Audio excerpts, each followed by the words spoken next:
Alright, we're gonna start the recording. Recording in progress. Good evening, everyone. Today is Monday, September 12th, and the time now is 6 p.m., and I will call to order this regular meeting of the Town of Mead Board of Trustees. In accordance with the town's disaster declaration dated March 21, 2020, related to the COVID-19 virus, and the town's emergency electronic participation policy, for regular special meetings, this meeting will be held virtually in Zoom. Virtual access information, including Zoom meeting links, have been provided on the town's website in designated person places. I'd like to remind everyone present, both in person and virtually, of the town's general guidelines for public comment at open meetings. Copies of the guidelines are available in the back of the room and are also available online. There are 2 public comment opportunities on the agenda for you to address the board on any subject, whether it is on the agenda or not. Mary, please, roll call, please. Mayor Whitlow. Here. Mayor Pro Tem Adams.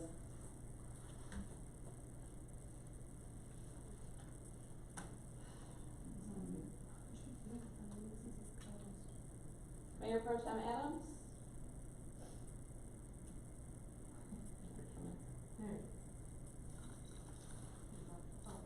He was unmuted. There you are, Mayor Pro Tem Adams, yes? Here. David, can you hear us? David. He's lit up, so that means he's speaking. He may be, Oh, there he went. he is traveling back from his own. All right. We'll go on. Trustee Babcock. Here. Trustee Broadhead. Here. Trustee Cartwright. Here. Trustee Harris. Here. Trustee Schrank. Mayor Whitlow, today is Monday, September 12th, 2022, and you do have a quorum. Thank you very much. As we pass another anniversary for September 11th, please join me in a moment of silence for those who have lost their life and those who briefly responded on September 11th, 2001, and for our Arvada officer who lost his life in the line of duty.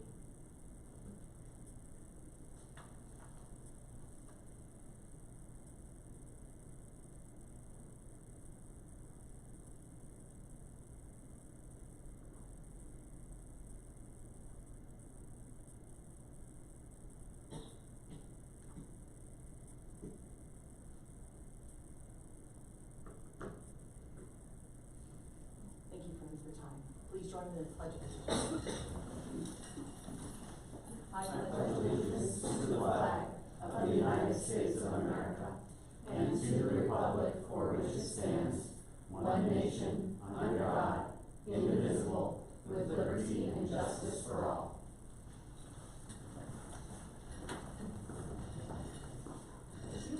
Next is our review and approve agenda. Are there any changes to the agenda tonight? Okay, is there a motion to approve the agenda? I move to approve the agenda. I'll second. Roll call, please, Mary. Trustee Harris. Yes. Trustee Broadhead. Yes. Trustee Cartwright. Yes. Trustee Babcock. Yes. Mayor Whitlow. Yes. Thank you. Motion carries. Move on to our staff report by our town manager. Man, you're on the podium or microphone. Thank you. Thank you, Mayor, trustees. You have my report. I would just like to point out 2 things. First of all, the Welker Bridge that has opened up. There's been quite a bit of back and forth as far as the signage goes, because it's kind of hard for a lot of people to understand when you get up there. They've changed the signs out. I spoke with CDOT again today. It looks like we're getting closer on it, and we have less people going eastbound. Just remember, it's westbound only for about a month, and then pretty soon they're gonna close it again for probably a week while they make the complete repairs on the bridge and that concrete has to cure. So, but I would caution you, be really thoughtful about not going on I-25 north now, because the Johnstown exit is closed because they're building that DDI on both sides. So it's creating a lot of trouble. And then we have a lot of big, heavy vehicles on County Road 7. So, I brought it up 3 times in the last 2 weeks, every time I have a meeting with CDOT. And I think we're gonna have to move that conversation with our county commissioners and Bertha to try to figure out what we're gonna do. And then the other thing, I think you should really take a look at the end of my report, for all the different issues that are gonna be on the ballot this fall, statewide issues, there's several. So I think there's like 12, and don't get lost in them, because what happens sometimes when there's a lot of statewide issues, people are just like, it's too much to read. They either no, or they don't vote on it. So I would just say it'd probably be a good idea, and I'm gonna ask Marcus, maybe if he could weigh in on it at the meeting before, the last meeting before the vote in the fall. But other than that, there's my report, and if you have any questions. Questions for Helen, comments? David's back. David, do you have any questions for Helen or comments?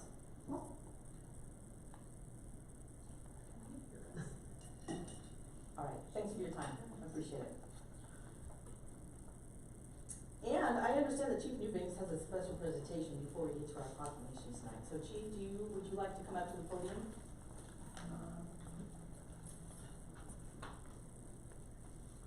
Thank you, Mayor, trustees. I do have a special presentation this evening, and I think some of you will recognize this incident, but we wanted to recognize some good work that occurred within the last month, and part of that is the reason we have some of our officers here tonight. But we also have some special guests here tonight that I'll introduce by reading this recount of some of the events. On Thursday, August 18th in the afternoon, the Wall That Heals event was in full swing in Mead. It was a hot summer day that hadn't been particularly eventful up to this point.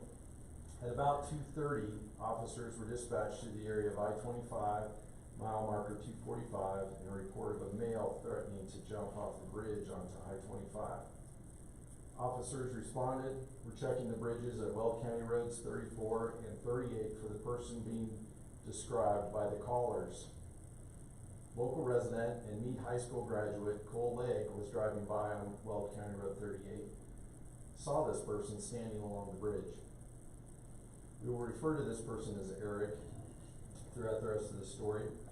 Cole stopped and began speaking with Eric. Eric moved to the passenger side window of Cole's car while they spoke. Cole spoke with Eric about the car he was driving and realized they had a shared interest in cars. Cole spoke with Eric enough to become concerned about Eric's welfare. About the time they were developing a bit of a rapport, Officer Palmer arrived on the scene, not knowing that Cole was speaking with Eric, and Eric was the one who had been threatening to jump off the bridge. Eric was standing at the passenger side window of Cole's car. When Eric saw Officer Palmer, he became very agitated, stepped away from the car and stepped back over the railing along the bridge. Not knowing Cole's involvement, Officer Palmer ordered Cole to drive away, which he did. Drove to his mother's home a little ways away and was able to watch the rest of the incident. Eric was on the outside of the guardrail threatening to jump off the bridge. Officer Palmer called for assistance over the radio, began talking to Eric in an attempt to calm him down. Eric told Officer Palmer that he was just waiting for a semi to come down I-25.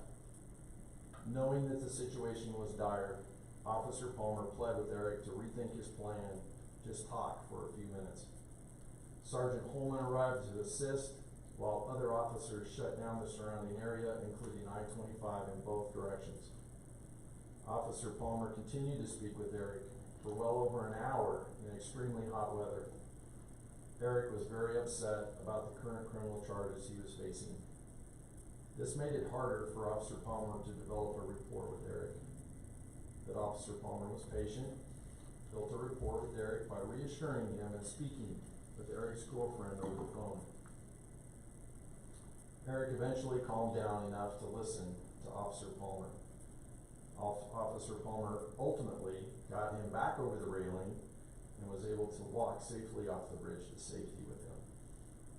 Officer Palmer, co-responder Rodriguez, and Sergeant Holman then ensured that Eric received the support he needed. This is a very good outcome to an incident that could have turned tragic very quickly. I would like to recognize the officers tonight, but first, Cole Legg is here with his family. And I think it, very appropriate that we recognize Cole for stopping and, intervening in a situation that he could have easily driven right by and ignored. Most people would have.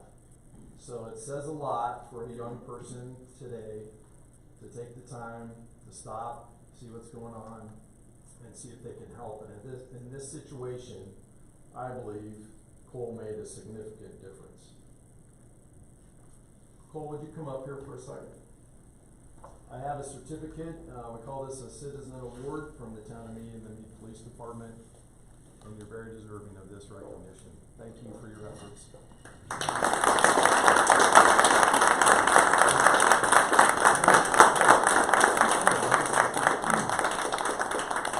don't hand these out to very many people, but I think in this case, this is very well deserved. This challenge coin in the Mead Police Department has our values listed on it, and many of those strike me as being characteristics that you've exhibited. So congratulations and thank you again.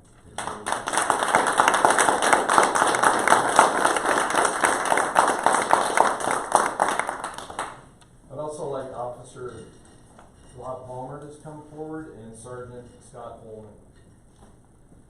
Officer Rob Palmer is getting a life-saving award tonight for recognition in going above and beyond and making a difference in saving a life that we know could have very easily been lost in that hour up on the bridge. So thank you, Officer Palmer. Much appreciated. Thank you.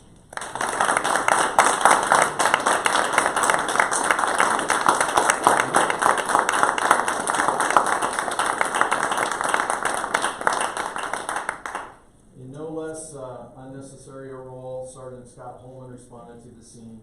Sergeant Holman did a very good job of making sure that Officer Palmer was able to just deal with Eric and not be distracted by the other things that needed to happen. Sergeant Holman made sure that other officers were in the right places, that they were closing roads and doing things that needed to be done in order to Officer Palmer to do what he needed to do and give him the best shot at that. So I really appreciate Sergeant Holman's role in this, and for that he is getting a Meritorious Service Award.